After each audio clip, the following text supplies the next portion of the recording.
Hi guys and welcome back to InvestaWise, kung saan pag-uusapan natin lahat ng mga bagay na dapat mong malaman tungkol sa investing. And for this 12th episode, kagaya ng pinangako ko last week, ang pag-uusapan natin, how to balance your investment portfolio using the one up, one down technique. Kapag financial freedom ang pinag-uusapan, you need to learn new things. This is InvestaWise, and always remember, it pays. Before we go on the details kung paano ba ina-apply ang one up, one down technique na sinasabi ko, start muna tayo sa basics. Paano mo ba masasabi na your portfolio is perfectly balanced? Well, the honest answer is, it's extremely hard to achieve yung perfectly balanced na portfolio na totally naka-cancel out yung risk ng isang investment through the use of another investment, tapos fully maximized yung profit potential. Kasi una, because of market conditions. Market conditions change. At ang mahirap pa dito, they change at a different pacing. Merong sobrang volatile. Meron namang hindi basta natitinig sa mga nangyayari sa paligid. Merong sobrang bilis mag-spike up, no? Yung investment na yun. Tapos, meron naman na sa dami na ng ganap, steady pa rin. Hindi man lang umaangat yung value. At the same time, your needs change as well. May mga investment that will take 5 to 10 years or even longer number of years bago mag-produce ng significant gains for you. Now, imagine what could change in your situation sa buhay mo in a span of 5 to 10 years, di ba? Lumalaki yung pamilya, pwedeng lumaki yung gastos mo, your need for money may change, and thus your decisions will need to adapt to it as well. You can probably achieve yung tinatawag nilang perfectly balanced portfolio kung talagang tututukan mo yung portfolio mo continuously, kagaya siguro ni Warren Buffett, no, through the help of mathematics and several gurus, no, yung mga hinire niya when it comes to investments. Pero if you are on your own, just like most of us, no, medyo mahirap yon. So in defining how a balanced portfolio looks like, we need to consider looking at these three important factors. Una, your portfolio must be diversified. Siyempre, first things first. Kung iisang type lang ng investment yung nasa portfolio mo, wala tayong ibabalance. But if you plan to take on investing as part of your journey to financial freedom, you need to build a portfolio. Hindi pwedeng isang type of investment lang. Kasi nga, di ba, ang golden rule, you must not put all of your eggs in one basket. And sa pag-build ng isang investment portfolio, you need to have at least two different types of investment. But you can also get even more than that. Now, alam ko, nabanggit ko na to over the last episodes, pero ulitin ko ulit. Investing on different companies in the stock market is not an example of portfolio diversification. Your investments in your portfolio should be on different characteristics when it comes to risk. Siyempre, kakambal nun, different potential returns, different volatility, or kung gaano ka-stable yung isang investment, and siyempre, yung holding period due to factor of time value, no? Yung time value of money na tinatawag natin. Isama na din natin siguro dito yung degree of participation on your part. Kasi siyempre, hindi naman lahat ng laman ng portfolio mo matututukan mo ng sabay-sabay unless kumuha ka ng team who will do that for you. Now, one part of your portfolio must be able to tame down and give support against the risk ng another part of it. While yung isa naman should be able to catch up naman sa opportunity that is lost on one part of your investment by providing a better return. Second factor, the younger you are, the higher risk that you can handle.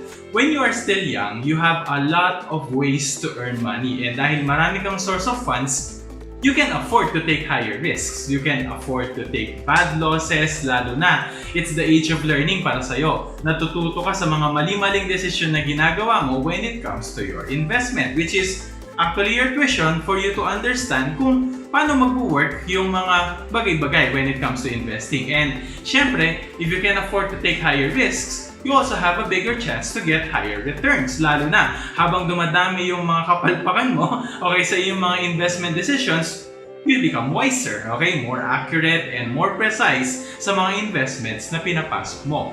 At the same time, aside from the ability to handle the risk of losing money, a younger age means less things to consider on your financial decisions. Hindi ko sinasabing kapag bata ka, pwede kang maging reckless, ha? You should still think, and huwag kang parang teenager na kung magmaneho ng motor, sige, patay kung patay, reckless na reckless, okay? Huwag ganon. It's just that you have no family to feed. Except na lang kung breadwinner ka, no? Which is a totally different situation. Wala kang anak na pinapaaral. You have a stronger body, less diseases to prepare for, and so therefore, yung perang kinikita mo, nakakoncentrate lang sa'yo at your own disposal. Kaya nga, it's really best to start very early when it comes to investing eh. Kasi aside from the longer time that you have for your money to grow, the less considerations that you have, the more risk that you can handle, and syempre, the higher potential returns that you can make as you become a wiser investor from a longer period of investing experience. And the third factor, the older you become, the more that you need a more stable cash flow. As you get older, you need to be more conservative sa iyong mga investment choices.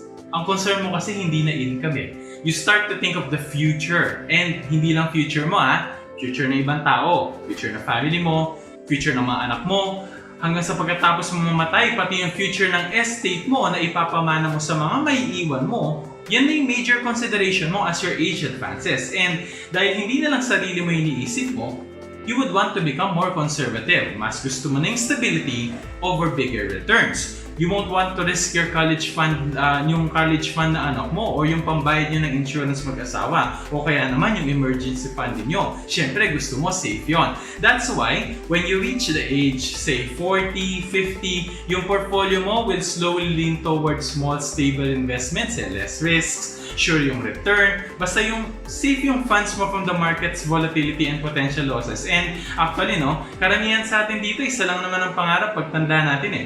When you retire, may stable ka na cash flow. But then, yung tipong hindi ka na nagtatrabaho, you are already enjoying your retirement, pero yung income to support you on a daily basis, pambili mo ng maintenance, just to make sure na hindi kayo aasa sa kahit kanino hanggang mawala tayo sa mundo, ano? Yung income na yon, tuloy-tuloy pa din. Would you like to know how you will be able to manage your finances, cover all your expenses, get out of your debts, establish your savings, avail your first insurance, build your first investment, and donate to a charity all at the same time by just playing with your salary? I will teach you how. This is your Cashflow Academy.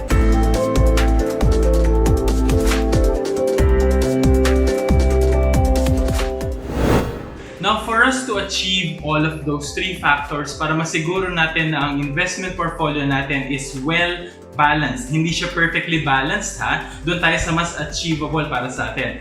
For you to have a well-balanced portfolio, I will teach you what I call the one up, one down technique. How does this work? Madali lang siya actually.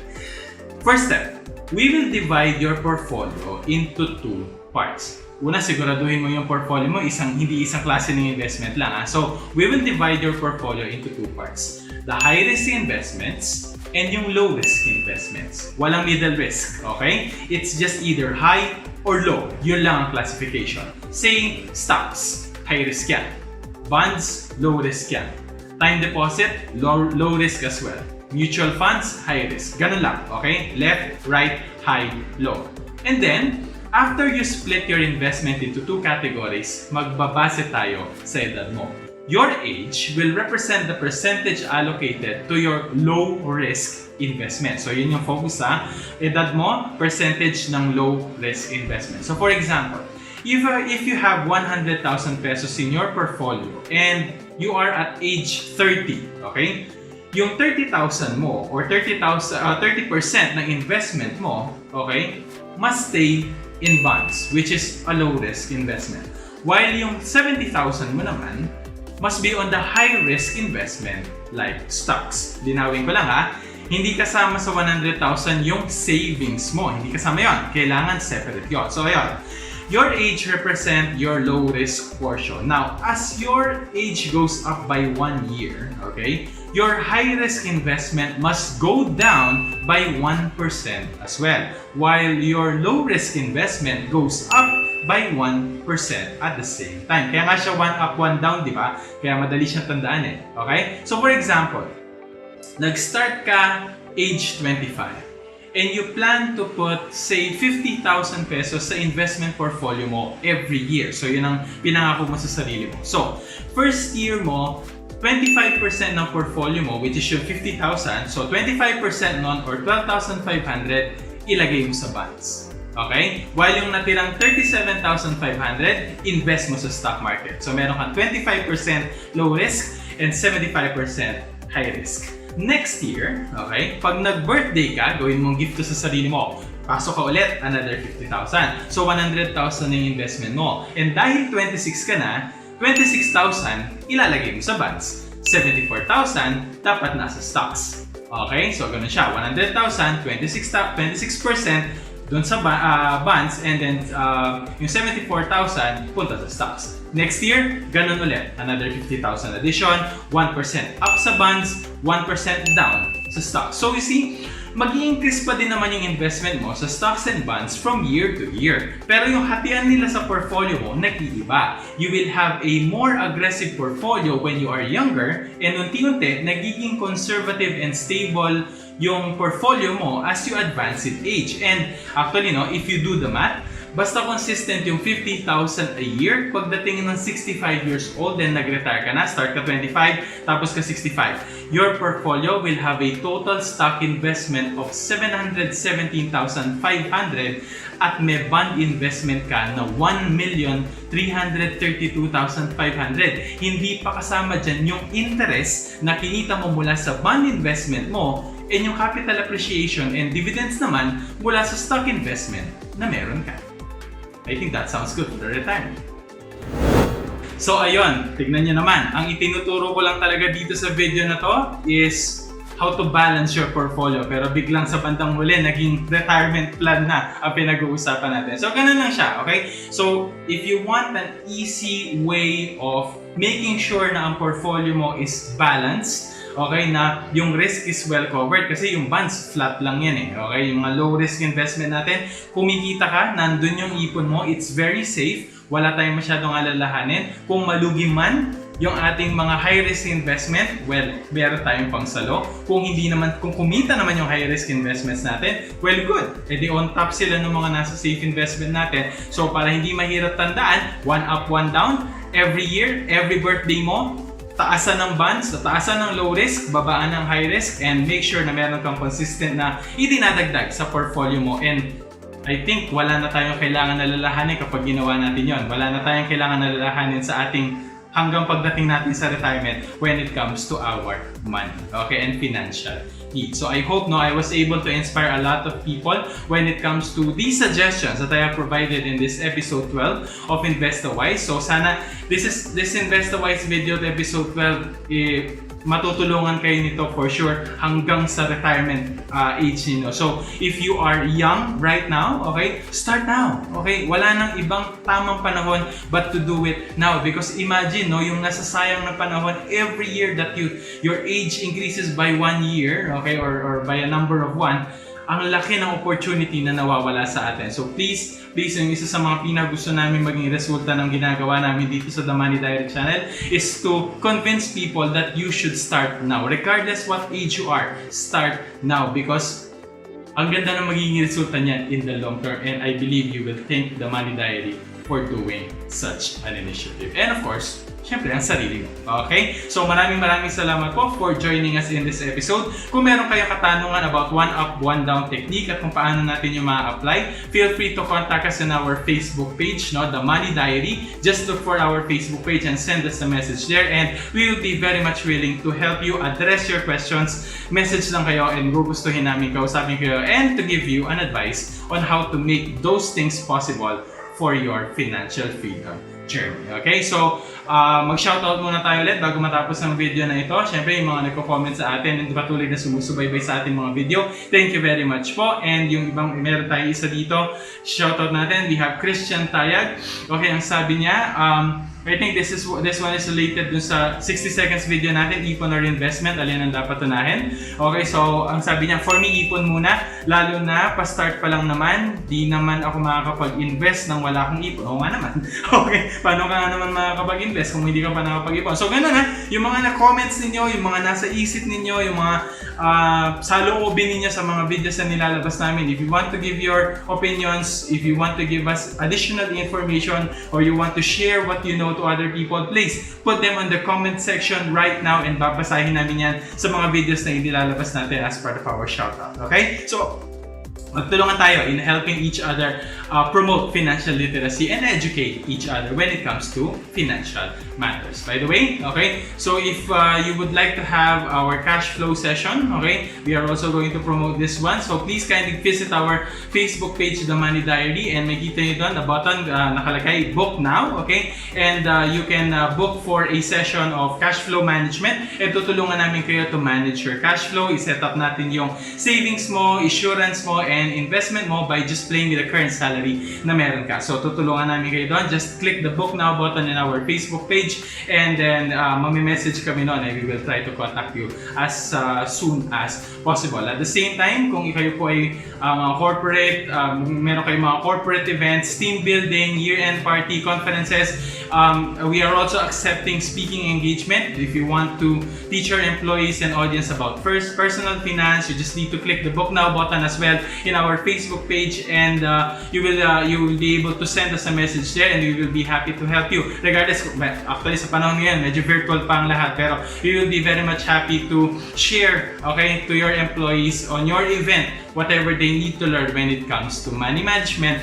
and personal finance journey. Okay, so muli maraming salamat po for watching us in this 12th episode of InvestaWise. If you like this video, please hit like, share this video to all of your friends, lalo na yung mga interesado to start when it comes to investing, yung mga palagay ninyo makakatulong sa kanila tong video na to in starting to plan, okay, yung kanilang mga yung kanilang buhay up until their retirement. Okay, so it's never too early to start, it's never too late to start now. Okay, so maraming salamat po for watching us in this episode, and syempre huwag natin kakalimutan to hit the subscribe button and of course the notification bell para na-notify kayo sa lahat ng mga episodes na inilalabas natin dito sa The Money Diary channel. So maraming salamat po for joining us in this episode 12 of InvestaWise. I'm Mix, I'm your cash flow management coach, and always remember, it pays to live out wise.